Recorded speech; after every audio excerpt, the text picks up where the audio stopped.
Saudações a todos, vamos dar início à discussão do tema 04 da disciplina de História de segundo ano, na modalidade de ensino remoto aqui no IFAC Campus Chapuri, sob o título de Renascimento Cultural. Se situando em primeiro lugar no tempo e no espaço, podemos dizer que o Renascimento era um movimento de novas ideias, visões de mundo, mentalidades da Europa do século XIV a XVI, que constituiu as bases da cultura do mundo moderno em que vivemos hoje, objetivando muito mais do que reviver a cultura greco-romana antiga, intenção a qual o próprio nome do movimento Renascimento faz referência. Buscava principalmente usar essa herança greco-romana como a base para a construção de um novo mundo. Podemos notar essa relação na comparação entre a estátua grega do deus Apolo com a estátua renascentista do personagem bíblico Davi, representada por Michelangelo Buonarroti. Apesar da clara influência que não somente Michelangelo teve da arte greco-romana clássica, é possível notar de forma clara também que a construção da musculatura na arte grega ela é mais simplificada, enquanto que a construção da musculatura na arte renascentista é bem mais complexa, assim como as próprias expressões faciais e corporais se diferem também, buscando a arte grega mais serenidade, mais equilíbrio, enquanto a arte renascentista busca uma maior expressividade, adquirindo um caráter de busca por realismo, enquanto que a grega adquiria um caráter de idealização. Esse uso de referências gregas para inserir discussões mais modernas na produção artística é possível ser encontrado também em Rafael Sanzio, como podemos perceber em sua pintura A Escola de Atenas, retratando grandes filósofos da antiguidade como Sócrates, Platão, Aristóteles, Arquimedes, entre outros, onde o pintor renascentista se insere entre essas pessoas que lhe servem de grandes referências, mas que já haviam morrido há aproximadamente 1000 anos antes dele nascer, pintando seu retrato do lado direito do quadro, em uma posição centralizada, sendo uma figura que contrasta por causa das vestes com as demais. O pensamento renascentista representa o desenvolvimento da cultura de um novo mundo que começou a surgir no final da chamada Baixa Idade Média. Sociologicamente, é o conflito de ideias entre o mundo dominado pelos nobres, que é o mundo antigo, e o novo mundo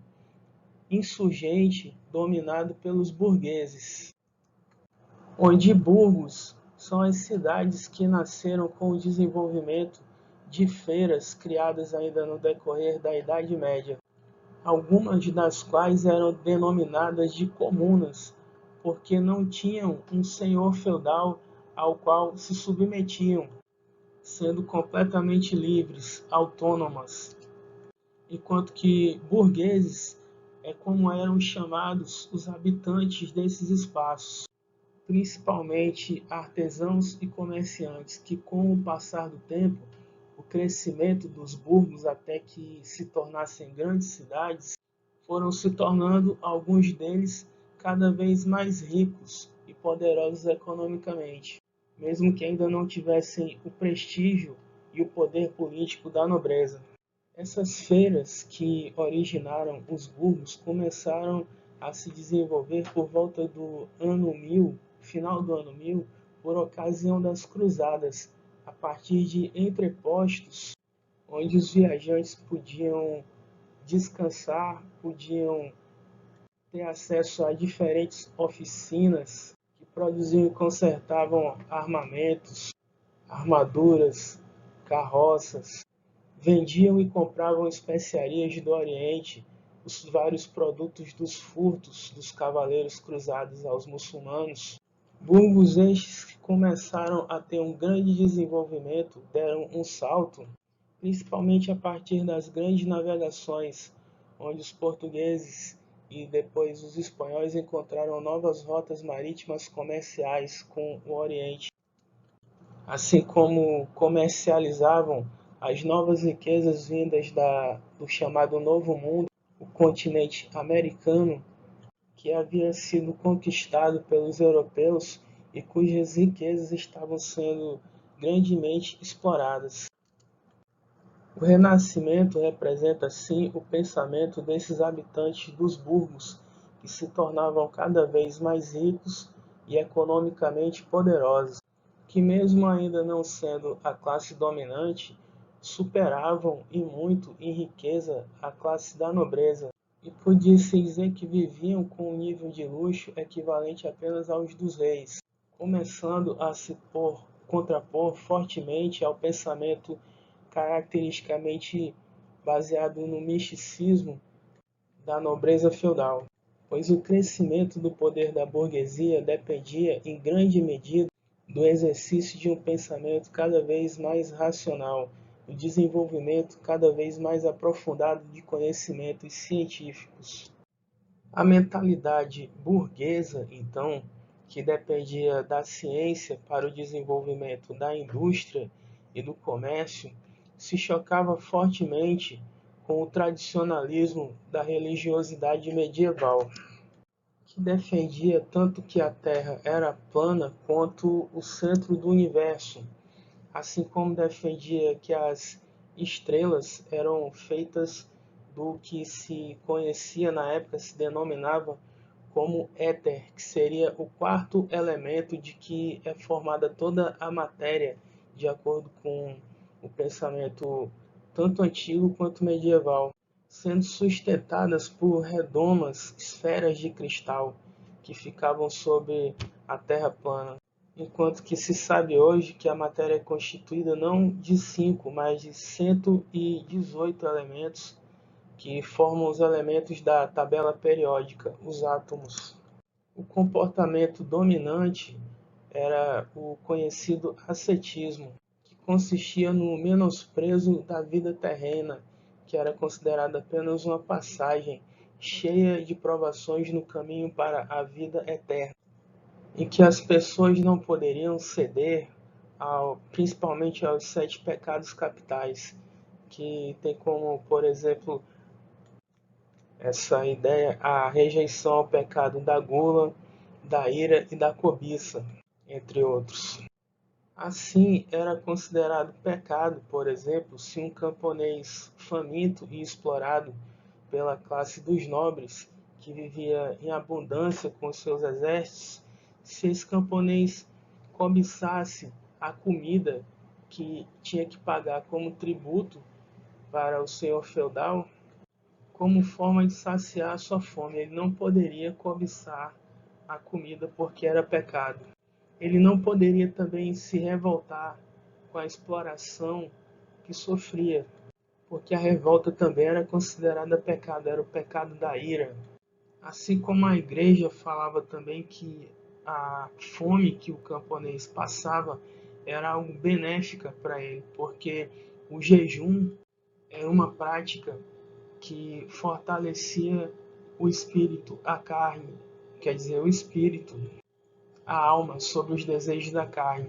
Restava, assim, ao homem medieval, principalmente às classes populares, apenas se resignar, se conformar com a explicação dada para todas as coisas, inclusive as mais injustas possíveis,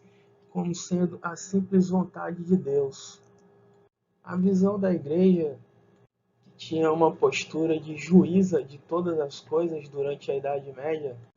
cuja autoridade era considerada inabalável devido a ter o monopólio da interpretação da palavra divina sobre a criação, que era a Bíblia, começou a ruir com as novas descobertas científicas, muitas vezes feitas pelo próprio clero, como era o caso do heliocentrismo, onde a partir de observações extremamente precisas e explicações exatas do movimento dos astros no céu, realizadas com o auxílio de instrumentos de medição como o astrolábio, Copérnico afirmava que, ao invés de ser o Sol que girava em torno da Terra, como se acreditava até então, era a Terra que girava em torno do Sol. E Galileu Galilei já fazia experiências em seu laboratório com o globo terrestre e a simulação das órbitas dos planetas do Sistema Solar. Assim como Giordano Bruno afirmava sua descoberta de que as estrelas não eram compostas por um quinto elemento chamado éter, e sim cada estrela do céu seria um Sol, em torno do qual orbitariam vários planetas, da mesma forma que no sistema solar em que nós vivemos, sendo Giordano Bruno condenado à morte por heresia pela Santa Inquisição na fogueira, enquanto que Galileu escapou da condenação à morte após ter renegado todas as suas descobertas. Mesmo com toda a censura, repressão e violência, não foi possível deter o avanço das descobertas científicas. E mesmo Cristóvão Colombo não tendo conseguido, em 1492, atingir o seu objetivo de dar a volta ao mundo para encontrar novas rotas marítimas comerciais com as Índias, esse percurso foi concluído pela expedição liderada inicialmente por Fernão de Magalhães, a serviço do rei da Espanha, em 1522. Ao contrário da mentalidade medieval de que o homem deveria se conformar, apenas aceitar a todas as mazelas que sofria, sem nunca se revoltar, sem nunca querer nada diferente, a mentalidade renascentista defendia que o homem, enquanto imagem e semelhança de Deus, possuía consequentemente parte do seu poder criador, tendo recebido assim durante a criação o dom de mudar a realidade, de transformar o mundo. O quadro mais representativo da simbologia do novo homem moderno renascentista é o Adão recém-criado, de Michelangelo Buonarroti. Entre as inúmeras simbologias de uma obra de arte profunda de significados, uma imagem pintada na parte superior do altar, onde o Papa rezava a missa, tem-se a figura de um homem completamente nu, deitado diante da presença de Deus, ao contrário do que a Igreja recomendava, como uma postura de reverência correta, que era estar de joelhos. Observa-se também a corpulência e a força desse homem, que ao invés de demonstrar o temor recomendado, expressava apenas admiração e amor no seu olhar, ao receber a dádiva da vida de um Pai que seria infinito em bondade. Uma dentre as várias mensagens transmitidas por essa pintura é a de que o Deus Pai não teria criado o seu Filho à sua imagem e semelhança para ter uma vida repleta apenas de fome, dor e sofrimento, mas que o teria criado essencialmente para ser feliz e com a força necessária para mudar a realidade que fosse necessária para atingir esse objetivo. Em uma comparação entre a cultura medieval e moderna, podemos afirmar que, geograficamente, a cultura medieval tinha por característica a ruralidade, enquanto a cultura renascentista a urbanidade. Sociologicamente, a cultura medieval era fundamentada ideologicamente na classe da nobreza, enquanto a cultura renascentista era fundamentada na burguesia. No nível econômico, a cultura medieval era ligada ao sistema feudal, enquanto a cultura renascentista a um sistema pré-capitalista que estava nascendo naquele momento, sendo historicamente a primeira medieval e a segunda moderna. Essa rica classe urbana de comerciantes burgueses Passa então a desenvolver as práticas do mecenato, que consistiam em financiar não somente a criação material de um novo mundo, como também a criação de imagens, de riquezas e esplendores associadas a esse mundo novo que surgia. Artistas de grande talento começaram então assim a fazer verdadeiras fortunas pintando os retratos dos mecenas que financiavam as suas atividades, assim como das cortes, dos príncipes e até dos reis. E uma concepção de arte que fazia apologia à nova classe dos ricos burgueses. Grandes e luxuosas obras arquitetônicas, em forma de catedrais, palácios, residências, enalteciam o esplendor desse novo mundo que surgia, que já contrastava bastante com as características rudes dos castelos medievais localizados nos feudos. Os mecenas financiavam também pinturas e esculturas de santos e de cenas bíblicas que representavam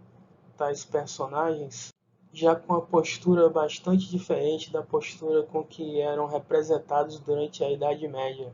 desenvolvendo assim já uma urbanização e um aburguesamento desses santos e personagens bíblicos, assim como recuperavam figuras mitológicas greco-romanas que lhes serviam de inspiração e com as quais se identificavam muito mais do que com os personagens medievalescos, procedendo então dessa forma a criação de uma nova imagem moderna e urbana, tanto da religião quanto da riqueza. Podemos dizer assim que o Renascimento tinha, por algumas de suas principais características, o humanismo, que seria uma reinterpretação de todo o mundo cristão do final da Idade Média e início da Idade Moderna, através do uso da filosofia grega. O antropocentrismo, que muda o foco da religião para o homem enquanto imagem e semelhança de Deus, encarnado na pessoa de Jesus. O classicismo, que vem a ser justamente a recuperação dos modelos, das disciplinas, da inspiração greco-romana clássica, que havia se perdido durante as invasões bárbaras, como que um retorno às origens da cultura europeia mais pura. O racionalismo, que consistia em observar e refletir sobre a realidade da forma mais fiel e precisa possível, a partir do que se poderia desenvolver experiências científicas para entender melhor o mundo material com o uso de instrumentos e assim transformar a realidade de acordo com os desejos do poder criador do ser humano. E o hedonismo, que substituía o menosprezo pela vida terrena para que não fosse a alma contaminada pelos desejos da carne, que conduziriam aos 7 pecados capitais e condenariam essa alma a queimar eternamente nas chamas do inferno, pela celebração da dádiva da vida terrena por um Deus que era visto como um Pai de infinita bondade. O humanismo, então, que seria uma filosofia mais geral, que orienta os caminhos percorridos pelo Renascimento, pode ser definido como uma síntese do estudo de filósofos da antiguidade com conhecimentos bíblicos, conduzindo à crença de que o homem é a medida de todas as coisas, por ser a obra mais perfeita da criação divina, a imagem do próprio Deus, adquirindo assim o caráter de uma verdadeira revolução no nível das mentalidades, que atribui, a partir desse momento, um valor negativo para a violência que imperava na Idade Média, um período de guerra permanente, pois a violência que estivesse sendo cometida contra qualquer ser humano seria uma violência cometida também contra a imagem e a semelhança do próprio Deus, contra a sua obra mais perfeita em toda a criação,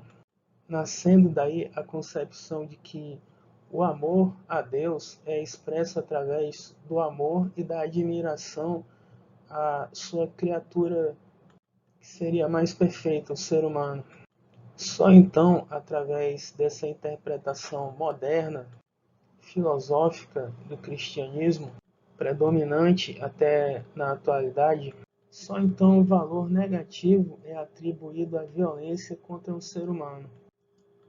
o que tem como consequência, inclusive, a concepção de que a verdade sobre a fé é acessível somente através do exercício da razão, do pensamento lógico, assim como tem-se também a rejeição da concepção bárbara de cristianismo que predominou durante a Idade Média. Esse pensamento é desenvolvido com a introdução nos currículos das universidades de toda a Europa, ainda durante o período da Baixa Idade Média, de disciplinas do mundo greco-romano antigo, como latim, filosofia, história e matemática. Tendo as universidades desse período se desprendido da influência da Igreja, com o próprio Papa consentindo que fossem como que territórios de livres pensadores, onde tudo podia ser questionado, onde todos os assuntos eram objeto de reflexão à luz da filosofia e da história, seguindo os exemplos dos gregos antigos. Essa reinterpretação, através dessas influências gregas por esses livres pensadores do mundo cristão, equivaleu a uma verdadeira reinvenção da Europa, conhecida como a passagem do teocentrismo que prevalecia no mundo rural, nobre, considerado bárbaro, para o antropocentrismo do mundo urbano, burguês e moderno. Um dos maiores símbolos dessa reinterpretação racional e filosófica do mundo se encontra nesse desenho de Leonardo da Vinci que podemos ver na figura ao lado, onde o pintor aplica técnicas de anatomia e proporção, assim como de perspectiva, para a compreensão e logo representação artística do ser humano. Algo que acontecia naquele momento não apenas no nível da arte, da pintura, acontecia também em todos os níveis da vida civilizada. Essa aplicação de conhecimentos racionais, lógicos, reflexão filosófica sobre o ser humano, que culminava com a sua própria reinvenção. Por fim, temos a citação de alguns dos artistas de maior destaque do movimento renascentista, como Dante Alighieri, autor da Divina Comédia, obra em que o tamanho amor do protagonista o faz ir em busca de sua amada, a bela Beatriz, inclusive no além-vida, percorrendo desde o inferno ao purgatório até o céu, de forma incansável. Temos Miguel de Cervantes, com sua importante obra Dom Quixote de la Mancha, em que o protagonista insistia em agir como um cavaleiro medieval em uma época que isso não fazia mais sentido, tendo a sua luta contra os avanços da modernidade representada nos seus delírios de combates a gigantes que eram, na verdade, moinhos de vento. Temos o maior poeta da língua portuguesa da época, Luís de Camões, que refletia de forma magistral em seus versos algumas das características principais da Idade Moderna, como as incertezas presentes nesse verso em específico que afirma que dias há que na alma me tem posto um não sei que nasce não sei onde, vem não sei como e dói não sei porquê. Temos William Shakespeare, um dos maiores autores de todos os tempos, escritor de obras como Romeu e Julieta, Macbeth, Otelo e Hamlet. Essa última, uma obra em que o autor narra a mudança de mentalidade do protagonista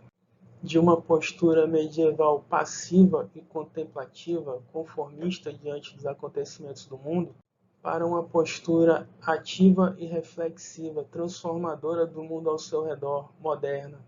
de onde foi extraída a seguinte célebre passagem: ser ou não ser, eis a questão. Qual é mais digna ação da alma? Sofrer os dardos penetrantes da sorte injusta, ou opor-se a essa corrente de calamidades e dar-lhes fim com atrevida resistência, morrer, dormir, nada mais. Morrer é dormir, talvez sonhar. O grande escultor Donatello, que conseguia imprimir tão bem nas imagens que produzia as expressões de frescor das pessoas que construíam esses novos tempos. O pintor Sandro Botticelli, autor de obras de uma beleza delicada, que enalteciam as figuras humanas e suas qualidades. O genial Leonardo da Vinci, pintor das obras mais reconhecidas entre as obras renascentistas, como o quadro da Santa Ceia, assim também como a Mona Lisa, que além de pintor, era também escritor, poeta, inventor, tendo chegado inclusive a projetar o princípio do que possibilitou, alguns séculos depois, a invenção do helicóptero. Uma mente brilhante e ousada, cujo fragmento de seu pensamento pode-se perceber nessa frase que vamos citar agora, em que o artista afirma que, uma vez que você tenha experimentado voar, você andará pela terra com os seus olhos voltados para o céu, pois lá você esteve e para lá você desejará voltar. Assim como não podemos deixar de citar também Michelangelo e Rafael, que já apresentamos obras e inclusive seus retratos no início dessa apresentação desse tema. Encerrando a discussão sobre o conteúdo, vamos resolver as questões que estão contidas no final do capítulo do livro que foi enviado em PDF para os grupos e para o SIGA. Espero que a aula tenha sido proveitosa para todos. Um grande abraço.